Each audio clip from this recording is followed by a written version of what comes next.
This is James Luxon for Seconds Out. Delighted to join here with Ben Shalom. We can see behind you the new Bridgerweight World Champion, Lucas Brzezinski. A wild fight against Alen Babic. Talk me through the main event. Look, I think we knew what it was going to be like. When we stood there on the ring walks and you could feel almost the venue shaking, I did start to think he's going to come at him right at the start, and the fans never actually sat down. It was an incredible atmosphere. Did I expect him to get him out of there that quickly?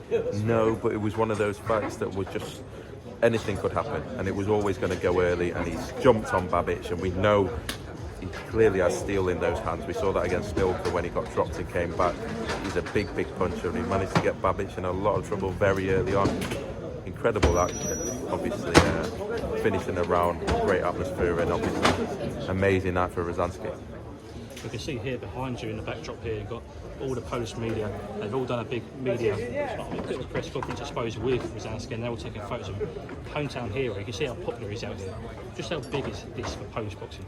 I mean, you've seen it, we've been here all week, and every time you turn on the TV, it's national news, it's football, it's on the news channels constantly.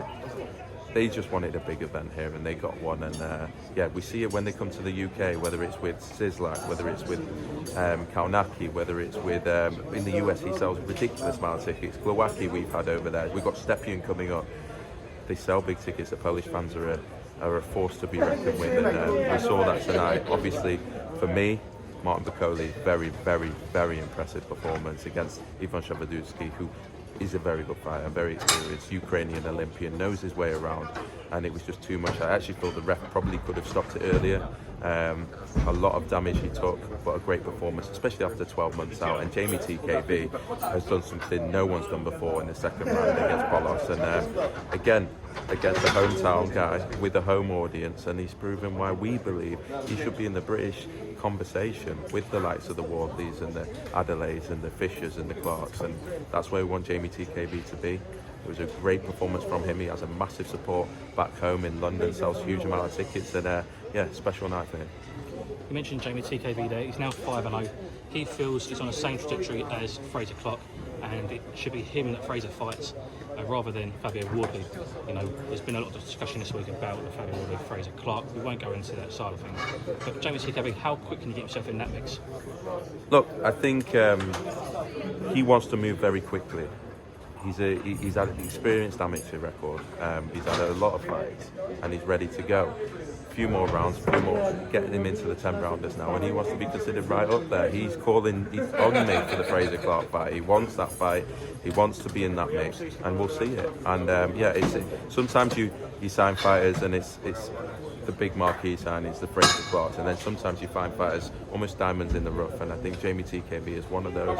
With Barry Smith, they've got a great relationship, and he seems to have a great camp there and going from strength to strength. So it's just great to see another British heavyweight come through, put his name in the mix, and really excelling. And yeah, a very talented guy.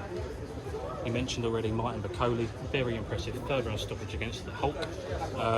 With Bakole, he came out, he said he wants Dillian Whyte next. Dillian is in attendance tonight, and he's also said he wants Bakole.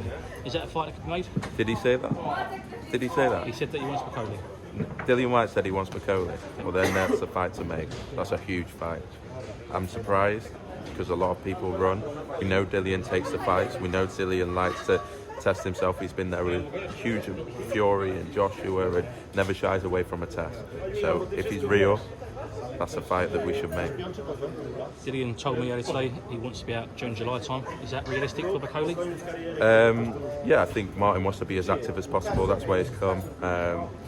He now has a promoter behind him, and now has a broadcaster. He's never had that. This guy is still in his 20s. He's phenomenally talented. Speak to anyone in boxing that's been in the gym with him. Alexander's team messaged me today saying they think he beats AJ and Wilder tomorrow. That's how highly rated this guy is. He needs the opportunities. He's got to keep fighting. He's got to almost force his mandatories, let's be honest. But he's got a long way to go. At 29 years old, he's probably going to come in right to the top at the very right time. And then just finally, Ben, next stop is Birmingham, Joshua Buatsi, and then we've got Adam Azim as well in June at York Hall. A couple of big cards coming up, good prospects, good fighters coming up as well. Yeah. How excited are you for the rest of this year? Well done, mate. Really good. Well done. May and June is going to be huge. Obviously, Buatsi's return, Ben Whittaker's return, Lauren Price in the British title, Macaulay McGowan gets his opportunity after having a real robbery in Paris. We felt like we had to against the hometown hero Tyler Denny, who's been brilliant. That's a Birmingham card. CBS Bakole sold over 11,000 tickets already. When we first got Chris, it was almost a couple of thousand, and we were building, and the football club and the town have just got so behind him. Lawal Chamberlain on that card, Pigford Eggington on that card, it really is a monster. June the 10th, Azim steps into a test against Fanny, and I think unless you realise how good Adam Azim is, that will raise eyebrows. That this guy is a prospect, but one we think will be fighting, at world level this time next year. So delighted. It's the rite of passage for Adam Azim, and he gets the headline again. That one's already sold out. All the online tickets are sold out for that one. Obviously, York Hall, it'll be something that he remembers. And then next week, hopefully, we have some big news around Liam Smith and Savannah Marshall. So May, June is going to be very, very big. Very exciting times, exciting schedule ahead as well for boxer Ben Shalom. Thank you for your time speaking to us. Top man, cheers.